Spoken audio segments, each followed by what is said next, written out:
Captain's log, 5th of February. We have been out here looking for so long. I don't know if we'll ever find it. And I don't know what to pull for anymore.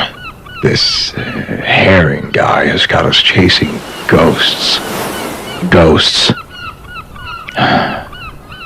And log.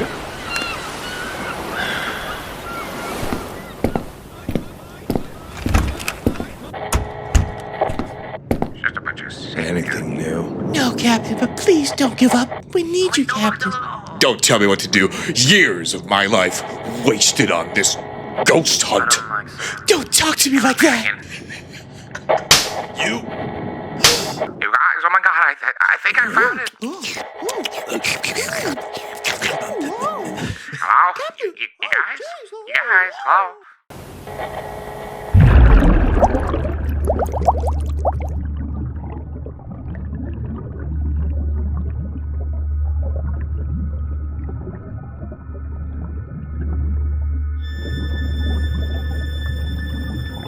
You guys, I really found it this time. It's down here. And it's bigger than we could have ever imagined. You guys can pull me up now. You guys? Hello? Oxygen level critical. Oh no.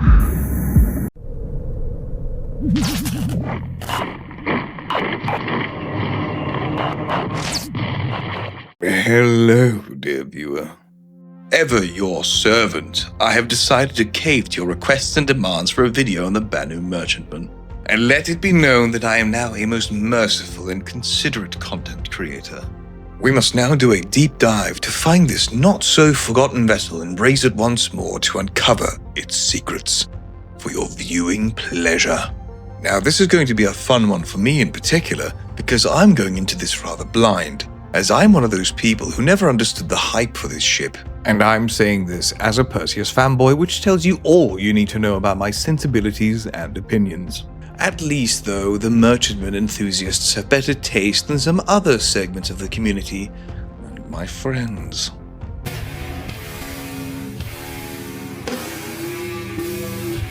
But I think this is also a perfect opportunity to go in free of an actual opinion and in the most neutral manner analyze this ship and what it means to the game. Unlike your father, I will strive to understand to the best of my abilities.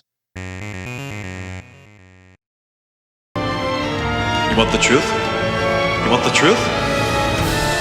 You want the truth? There is no lore! There's no goddamn lore! There's nothing! Okay, that may have been rather dramatic, but there is a smidge of lore. A tiny morsel, if you will. But it's mostly directly tied to the rest of the Banu's lore, so it's not tied specifically to the ship itself.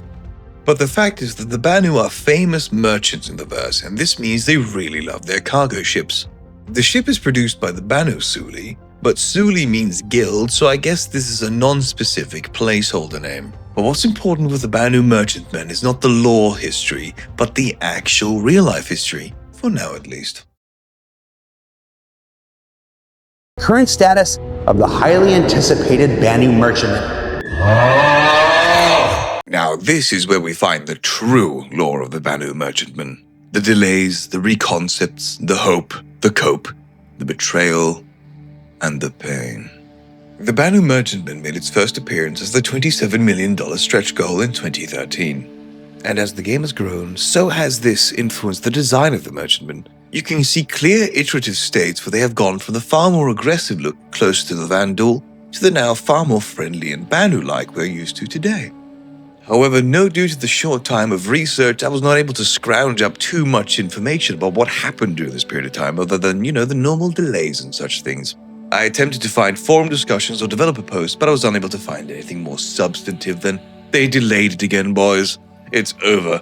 But finally, we saw it again during the 2022 Alien Week with a unique spotlight into the vehicle, and this gave rise to hope that maybe we'd be seeing it in the game soon. But around this time, sadly, the main developers that were working on the Banu merchantman decided to quit. Oh dear. Birds, shut up! Shut up! Naturally, the Tavarin will have their opinions on Banu ships. Oh, gentlemen, it is my proud announcement to say that I am fast becoming the Snow White of Star Citizen. Hooray. In any case, in 2023, we finally got to take a gander at the wonderfully designed Banu merchantman and how far it had progressed. But still, never far enough. Never far enough. Even though the team members responsible for this beauty had left, it's nice that they at least showed how far they'd come. So close, yet so far. Now, these specs are as of late 2025 and are, of course, like all other concept ships, definitely subject to change, and all these specs should be taken with a grain of salt until we get closer to release. The components are definitely subject to change because most of the components on the merchantman are size 3s almost across the board, which is insane. The recently covered Perseus, hint hint, also has mostly size 3 components, but the merchantman outclasses and outsizes the Perseus. The Perseus is currently 100 meters long, probably to grow about 10 meters, whereas the merchantman is 237 meters long, 80 meters high, and 203 meters wide. Meaning it is far larger than even the Polaris as well, so it simply makes no sense. But I think the ship's ace in the hole is its truly massive 2,800 SUs of cargo space, alongside the fact it can land on a planetary surface and still maintain its sleek appearance. Another happy landing. It truly looks like a work of art, which practically is the point, to look as pleasing and inviting as possible to lure in customers. At this particular moment in time, the largest guns on the merchantman are the 2 size 8 weapons at the front. There is also a size 7 turret at the rear and 2 size 4 remote turrets under the wings. Alongside the manned armament, it is supposed to come with 4 size 3 point defense turrets, which would put it on par with the Idris. I'd think we're probably going to see some form of upgunning for the merchantman. Not a whole lot, but it did not surprise me if it grows a size or two. Like the little sibling of the merchantman reflects, defense is the key to the Banu strategy. With strong defensive armor and weaponry, where getting out of a situation intact is more important than necessarily winning. All of the weaponry on the merchantman is neatly disguised in the hull and only slip out once it's activated. A quite neat design feature that I wish more ships had. You see, this is now a bit of a tangent, but the ability to retract and deploy weapons is a form of communication. If you have weapons deactivated and retracted, then a player might see that as friendlier than having several weapons trained on them at all times. Of course, people can abuse this to give people a sense of false security, but it's still a good way to communicate. So the interior is supposed to be a bazaar, which reminds me of the time I was in Turkey at 13 years old. And everyone really wanted to sell me a bootlegged copy of Iron Man, and everyone called me my friend. I have a lot of friends in Seed in Turkey. Just tell them you know me. The ship is supposed to be inviting and host all manner of wares and items you can think of on your journeys throughout the verse. As this ship is a ship for business, it comes with ample space to conduct business meetings and other gatherings. There are medical facilities to facilitate any potential emergency, and the entire structure feels quite spiritual. To support this further, there is even an area dedicated to all faiths where one can worship to further good relations. There are also guest accommodations where guests can stay longer periods for negotiations. The Banu merchantman paradox. It constantly grows, but the more it grows, the further it is from release. Here we can see a table which is thoughtfully provided by the fan wiki. So as we can see here, the more the ship is delayed, the more the purchaser of a merchantman gets for their money, especially the ones that got the original concept, but at the same time, the further it is away from release. So you as an owner of the ship is actually incentivized to help delay this ship, because it benefits you directly by allowing the ship to grow further. Growingly. Waiting for this ship has become a way of life. But the Banu merchantmen do not seem to be bound so much by belief or religion, hence why I do not consider them to be a religious movement like the Perseus enjoys. Therefore, I liken them more to that of a loose smattering of corporations and city-states, all vying and jockeying for supremacy, much like the Hanseatic League of old. They struggle day by day, but they struggle together. I will say, despite the numerous delays and reconcepts, the community around the BMM is surprisingly calm and somewhat rational. I think this reflects the fact that the merchantman enthusiast has already, throughout these years, gone through all the differing stages of grief. I wonder what it is like to wait for a single ship for 12 years. Wait! I did my waiting! 12 years of it! Honestly, most do seem to maintain a positive attitude, and most appear to have accepted their fate. Upon the Reddit, one can also find a similar level of devotion and worship to the upcoming Perseus. Though this is completely rational and based on business, no religion here whatsoever.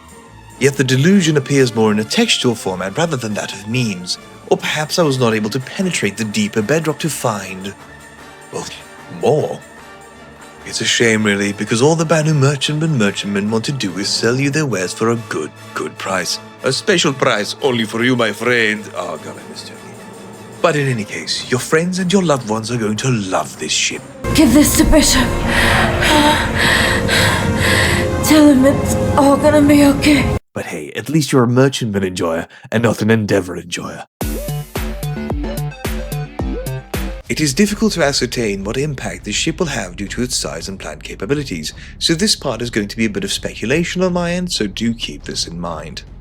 Naturally, I do not think that the merchantman's main purpose will be combat, but I think due to the fact that it's built like a bunker, it can be used as such. Potentially to lock down an area by maintaining the capacity to take a beating whilst friendly forces deal with the enemy directly.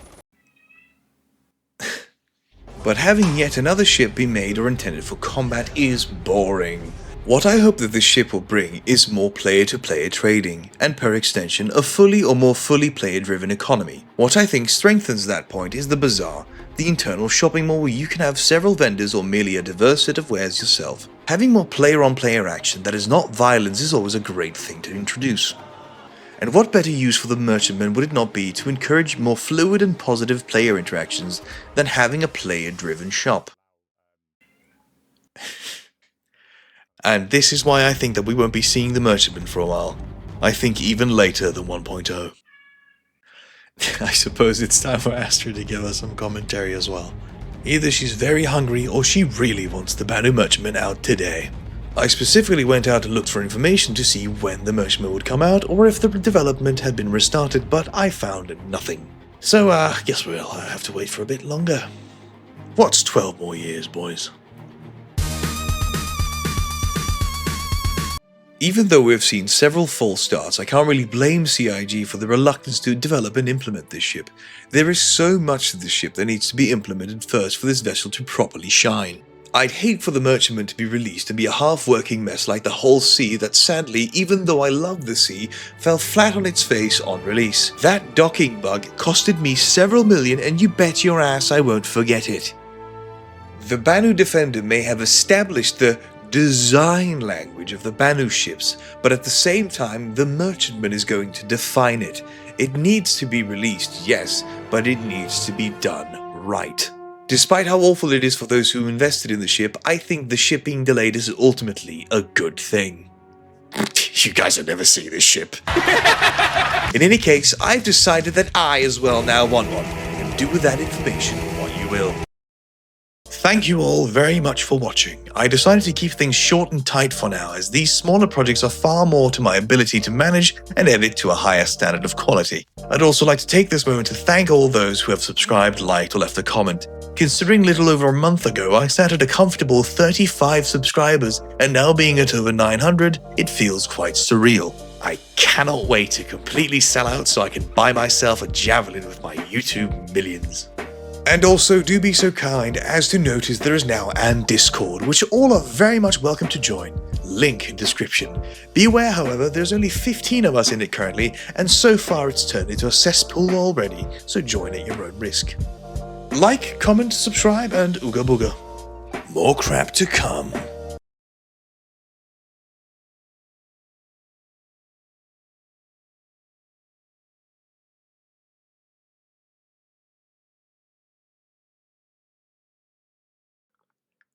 Now, this is going to be fun for me in particular, because I'm going to, oh, woo!